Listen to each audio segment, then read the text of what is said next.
Bonsoir à tous, c'est la bonne adresse, vous êtes sur FM Télévision, c'est votre journal, merci de nous rejoindre, surtout de nous retrouver dans le cadre de cette grande édition d'information. On va commencer d'abord par l'actualité, présentation de la loi de finances 2025 à l'Assemblée nationale. La première ministre a expliqué à la représentation que le crédit alloué aux investissements connaissent une hausse de 18,2%, soit 48,% en 2025 contre 15% en 2024. Judith Suminois a par ailleurs annoncé que le budget alloué au secteur de la sécurité augmente de 25,2%.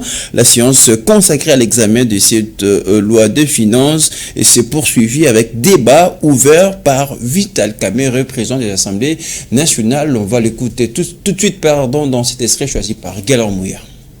Parce que ce que je vais exprimer ici va vous révolutionner, va vous révolter, va vous choquer. C'est quoi le problème? J'ai compté depuis l'an 2006. Après les élections de 2006, jusqu'à aujourd'hui, on a eu 9 premiers ministres, dont Mme Judith Suminois. Et comme il y avait gouvernement 1, gouvernement 2, c'est 15 gouvernements. Mais qu'est-ce qui se passe? Tout un coin, vous ne verrez jamais un premier ministre foulé pied dans le cadre d'une mission officielle. Aucun premier ministre n'a foulé pied dans le Grand Équateur, mais plus précisément dans le sud Ubangi. Aucun. Et je le dis sans peur d'être trompé. Aucun premier ministre. Je peux citer ici. Nous avons Antoine Guizem. Nous avons Adolphe Mouditou. Nous avons Louis Alphonse Koyagialo, de Res Mémoire. Nous avons Matata Tampon qui est dans la salle. Nous avons Sami Badi Banga. Il y a Bino Chibala. Sylvestre Ilou Kamba. Samalou Konde. Et aujourd'hui, Madame Judith Suminois. Vous avez voulu Papa Gisenga vraiment? Est-ce que vraiment ça c'est une considération, un mépris à vous-même de nous donner un nom qui correspond à cette situation? Honorable président de l'Assemblée nationale, quand le président de la République, le maréchal Mobutu avait dit le chef de l'État n'est pas un magicien. L'ancien président de la République. Qu'est-ce qu'il voulait dire par là? Aujourd'hui, nous avons le président Félix Antoine Tshisekedi. Il ne sera pas partout. Il n'est pas omniscient, il ne sera jamais omniprésent. Mais chaque ministre dans son secteur doit faire un pas. Vous êtes un gouvernement national, gouvernement central. Hier, c'était un gouvernement de Warrior. Pour Mme Judith Suminois, je ne sais pas encore les noms, peut-être que le nom viendra. Mais, chère Excellence ministre, aidez quand même nous députés à bien travailler. Nous sommes vilipendés, nous sommes critiqués à tort pour des travaux qui ne nous concernent pas. Notre président ici l'a répété plusieurs fois ici que non, notre travail ce n'est pas de construire des routes, des hôpitaux, des ponts. Ça c'est votre travail. Je vais ici commencer, c'est juste une interpellation ministre par ministre. Je vais commencer par qui? Les ministres de l'agriculture. Vous ne devez pas être ici à Kinshasa. Vous devez ériger votre QG dans le sud Ubangi là-bas. Vous êtes dans l'Équateur profond. Vous venez ici rarement pour vous approvisionner. Parce que c'est là-bas où se trouve l'agriculture. C'est ça notre mine. Dieu ne nous a pas aidés pour nous donner des mines, des minerais. Mais notre minerai c'est quoi? C'est le cacao, c'est le café, c'est l'eau que nous avons. Alors, vous devez quand même faire la part des choses, rester selon... Voilà. Donc, chaque ministre dans son secteur doit au moins faire quelque chose. Voilà tout l'essentiel de cette plénière consacrée essentiellement à la loi de finances 2025. On va revenir dans nos prochaines éditions pour un peu plus de précision pour la suite de ce journal. On va passer à présent à autre chose. Comme ça, sachez que Félix Tshisekedi a participé au 23e sommet de chefs d'État à Bujumbura. Le chef d'État et de gouvernement se sont réunis à huis clos pour examiner justement les rapports du Conseil de ministres et du Conseil des opérations économiques du COMESA, les partenaires tels que la Commission de l'Union africaine, la Banque africaine de développement et la Commission économique pour l'Afrique avaient préparé à cette séance. Les détails dans ces commentaires de Alain Ngoma. Regardez. Le président de la République démocratique du Congo, Félix-Antoine Tshisekedi Tshilombo, est arrivé mercredi à Bujumbura au Burundi pour participer au 23e sommet de chefs d'État et de gouvernement du COMESA, marché commun de l'Afrique orientale et australe. Ces sommets centrés sur l'intégration régionale se tient sous le thème « Accélérons l'intégration régionale par le développement de chaînes de valeur régionales dans le domaine de l'agriculture, résilience au climat, de l'exploitation minière et du tourisme ». Le programme du sommet qui a débuté ce jeudi matin avec l'arrivée de chefs d'État inclut une cérémonie officielle présidée par le président burundais Evariste Ndayishimiye, nouvellement nommé président de la conférence du COMESA. Le président sortant Hakainde Hichilema de la Zambie a prononcé l'allocution d'ouverture avant de remettre les instruments de pouvoir à Evariste Ndayishimiye. Le chef d'État et de gouvernement vont se réunir à huis clos pour examiner les rapports du Conseil des ministres et du Conseil des opérateurs économiques du COMESA. La réunion inclura également les interventions de responsables d'organisations, de partenaires tels que la Commission de l'Union africaine, la Banque africaine de développement et la Commission économique pour l'Afrique. Les discussions devraient porter sur les sujets cruciaux pour la région, notamment le développement de l'agriculture résiliente, l'exploitation minière et les infrastructures dans le contexte d'une intégration économique renforcée.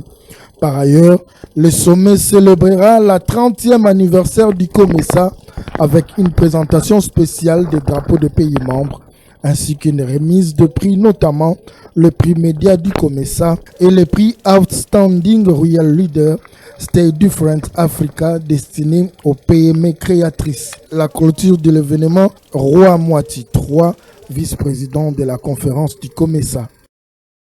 Puisqu'on évoquait évidemment ce sommet, on est en Afrique, on va y rester pour parler de la RDC et l'Ouganda, 4 grandes priorités au centre des échanges entre Tshisekedi et Museveni, à savoir la sécurité bilatérale entre les deux pays, les questions sécuritaires régionales, l'exploitation du pétrole sur le lac Albert et les infrastructures routières. Alain Ngoma, une fois de plus, pour les explications. Après 3 heures de discussion, le président Félix Tshisekedi de la République démocratique du Congo et Yoweri Museveni de l'Ouganda ont résumé leurs échanges devant leurs délégations respectives, marquant ainsi un pas en avant dans la coopération bilatérale. Le président congolais a d'abord exprimé sa gratitude pour les discussions très enrichissantes et très prometteuses menées avec son homologue ougandais. Les échanges ont porté essentiellement sur le processus de paix, cette paix que nous voulons pour notre région. Je repars avec l'espoir que ce que nous nous sommes dit va se concrétiser, a déclaré Félix-Antoine Tshisekedi Tshilombo. Yoweri Museveni a ensuite détaillé les 4 points prioritaires abordés durant leur rencontre. La sécurité bilatérale entre l'Ouganda et la RDC, les questions sécuritaires régionales, l'exploitation du pétrole du lac Albert et les infrastructures routières. Concernant ces derniers points, le président Museveni a réitéré l'engagement de l'Ouganda de construire la route Kasindi-Beni-Butembo et Bunagana-Rutshuru-Goma. Les deux dirigeants ont ainsi réaffirmé leur volonté de renforcer la coopération pour la stabilité et le développement de la région en dépit des défis sécuritaires. Sur FM Télévision, merci de votre fidélité. Vous pouvez nous regarder en ce moment sur notre chaîne YouTube et taper Fondation Maloba Télévision. Et puis la question relative au climat des affaires a figuré au menu des assises de 4 jours qui se sont tenues dans la province du Haut-Katanga. À l'intention justement du gouverneur de province, la députée provinciale Mathilda Benatar Chulufia, qui a également préparé ce forum, estime que le changement de mentalité est un élément majeur pour l'amélioration du climat des affaires. On va l'écouter. Aujourd'hui, j'ai retenu que tout va mal. Tout va mal parce que le climat des affaires va mal. J'ai appris aujourd'hui qu'il y a un gouverneur qui a pris une moto et puis un petit hors-bord et puis voilà. Donc, je pense que le climat va très mal dans la République démocratique du Congo. Mais ce qui est encourageant, c'est cette initiative de vouloir aller mieux. Parce que si aujourd'hui on organise ce genre d'assises qui réunit tous les acteurs politiques, c'est pour qu'ensemble nous puissions trouver où est le problématique et pour qu'ensemble nous puissions sortir notre pays de la dèche. Parce que le pays va mal. Le pays va mal, vous avez tous suivi, je pense, mais la volonté est là parce que c'est un début de volonté assisté par l'ANAPI. Vous avez vu que l'ANAPI a été présente avec nous. J'ai d'ailleurs parlé avec le directeur de l'ANAPI pour dire qu'il faudrait 10 ANAPI dans la République démocratique du Congo parce que bientôt ils seront saturés. Le Congo a besoin d'un accompagnement des acteurs politiques valables. Vous avez aussi suivi qu'ils ont pleuré, ils ont dit le problème c'est le Congolais, la mentalité congolaise doit changer. Mais la mentalité congolaise doit changer, eh bien, c'est un appel à notre population congolaise pour que nous ne soyons pas une bombe à retardement là où nous sommes assises. C'est un appel à dire changeons notre mentalité pour que le Congo puisse changer. Vous avez suivi la question que j'ai posée des 145 territoires dans la République démocratique du Congo, dont les gouverneurs, tous les gouverneurs ont dit ils n'ont pas contrôle à ces projets. Donc pour moi, je dis Kinshasa doit changer aussi des fusils d'épaule et ne doit pas être le cancer de notre République démocratique du Congo dans leur bureau climatisé. Donc voilà, il y a un effort que tout le monde doit unir. Je pense qu'aujourd'hui, avec ce que vit notre pays, la République démocratique du Congo, tout le monde doit se mettre ensemble et devenir un Congo, une famille. Parce que sinon, nous sommes en train de travailler pour construire le pays d'autrui. Allez, pour poursuivre ce journal, je vous propose un retour à Kinshasa, dans la capitale. L'autorité politico-administrative de la commune d'Ingaba, Aimé Francis Lolinga, a procédé justement au lancement officiel de l'atelier du renforcement des capacités des autorités étatiques et la société civile sur la gouvernance sécuritaire participative organisée par la commune d'Ingaba et la section des affaires civiles de la MONUSCO. Reportage Fifi Kalumbwe et Enoch Mafuka. Ces assises allant du 30 octobre au 5 novembre ont pour objectif renforcer les capacités des autorités étatiques et la société civile sur la gouvernance sécuritaire, une question majeure dont la gestion pose problème dans la municipalité d'Ingaba, une zone réputée dans la recrudescence de l'insécurité. D'où cette formation qui vient pour corser les stratégies de travail dans ces domaines. Mais je voudrais au même moment nous exhorter à maîtriser, à intérioriser, ne fût-ce que l'intitulé du décret. Ne fût-ce que maîtriser le libellé tout entier du décret. Aimé Francis Lolinga, l'autorité politico-administrative de la commune d'Ingaba, salue les efforts consentis pour la réussite de cet atelier qui vaut son pesant d'or dans la municipalité d'Ingaba avant de procéder au lancement officiel de cette activité. La sécurité, dit-on, étant l'affaire de tous, j'ose espérer qu'au sortir de ces assises, chacun de nous usera des connaissances acquises en vue de les mettre en pratique pour l'intérêt majeur de notre commune. Je m'en vais également féliciter nos partenaires techniques de l'Inspection générale de la territoriale et l'appui financier de la section des affaires civiles de la MONUSCO pour la mise en œuvre de cette grandiose activité qui permettra à la population de Ngaba de déceler certains maux qui rongent la paix et la quiétude des citoyens dans cette juridiction et d'envisager des pistes de solutions. Enfin, mes sentiments de gratitude vont à vous tous, distingués invités, pour avoir répondu à ce rendez-vous. Ce qui témoigne combien vous accordez l'importance aux questions liées à l'intérêt général de la commune au détriment de vos préoccupations vitales au-delà de nos divergences. Une fois de plus, je compte sur vos idées, autorise l'ouverture et la poursuite des travaux de ce jour. Cette formation à laquelle prennent part les différentes couches étatiques de la commune d'Engaba va fermer officiellement ses portes le mardi 5 novembre prochain. Pendant ce temps, tous sont à l'école du savoir.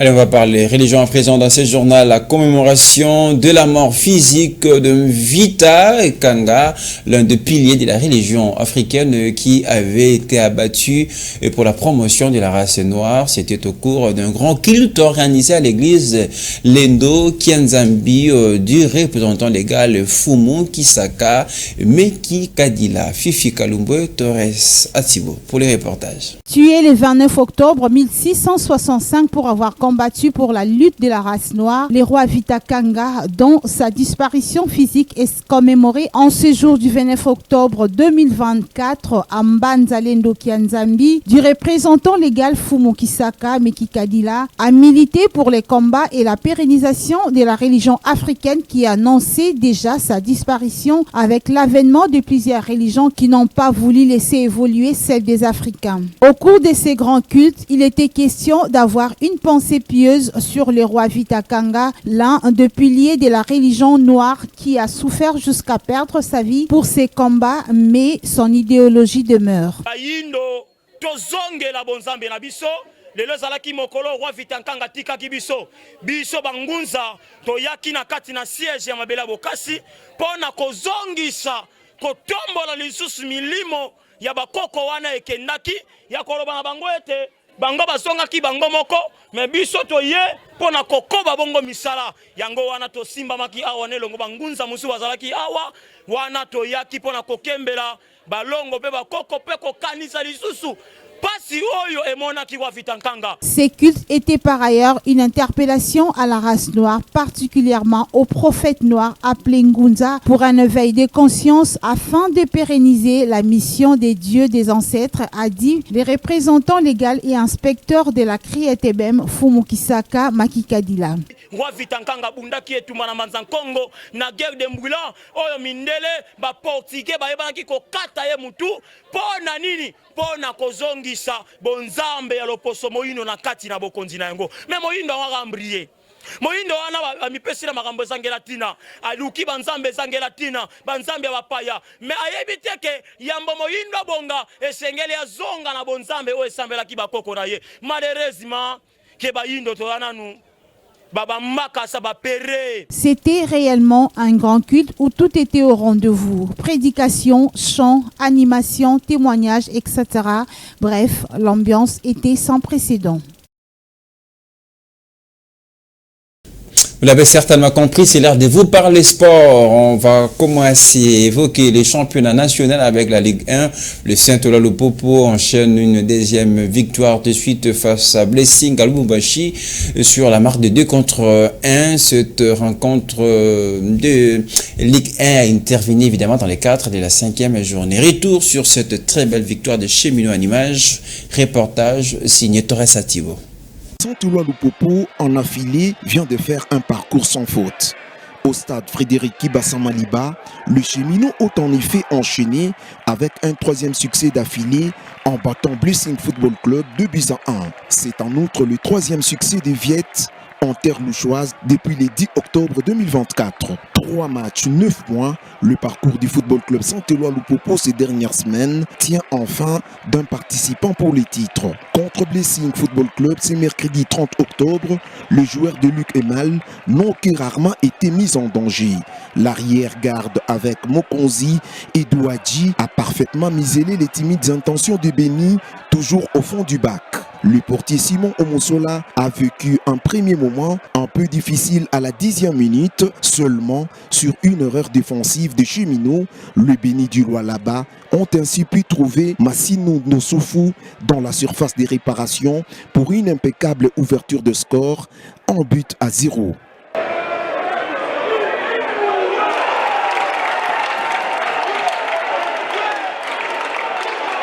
Peu après, les deux équipes en face ont cherché le but en se créant des occasions sans succès. Il a fallu attendre la 43e minute pour voir Orsomwako et Lise Nyembo combiner en 1-2 dans un jeu à leur aise devant la défense de Blessing pour l'égalisation de Orsomwako qui ouvre son compteur but.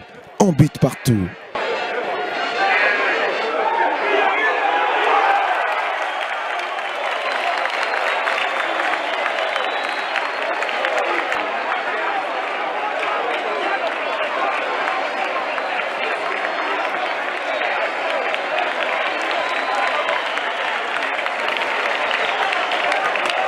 Après la pause, Luc Emal effectue 2 fois les changements qui apportent du punch et du tonus à l'attaque.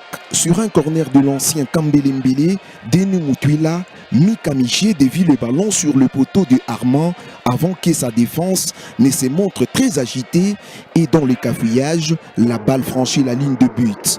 Pour le deuxième du Football Club Saint-Éloi Lupopo, 2-1.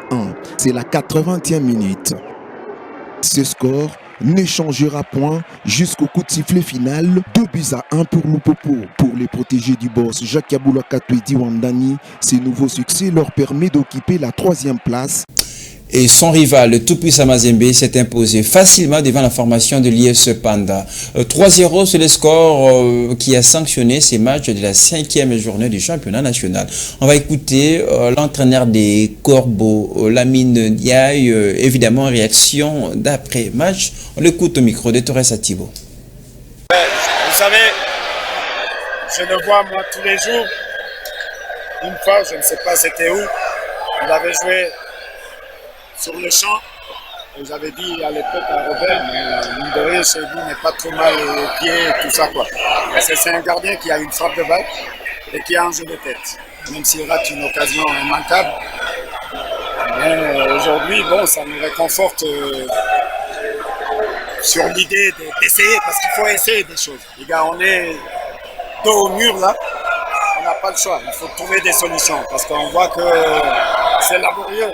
Même dans le jeu, les gens qui devaient porter le jeu, ils ne le font pas malheureusement. Ils sont aussi en dessous de leurs possibilités. Donc ce qui fait, il faut tenter des choses. Et puis si vous nous avez pris en cours, sachez que le titre phare de cette édition, présentation de la loi de finances 2025 à l'Assemblée nationale, la première ministre a expliqué à la représentation que les crédits alloués aux investissements connaissent une hausse de 18,2%, soit 48,4% en 2025 contre 15% en 2024. Juliette Sumignon, patronne du gouvernement congolais, a annoncé par ailleurs que le budget alloué au secteur de la sécurité a augmenté de 25,2%.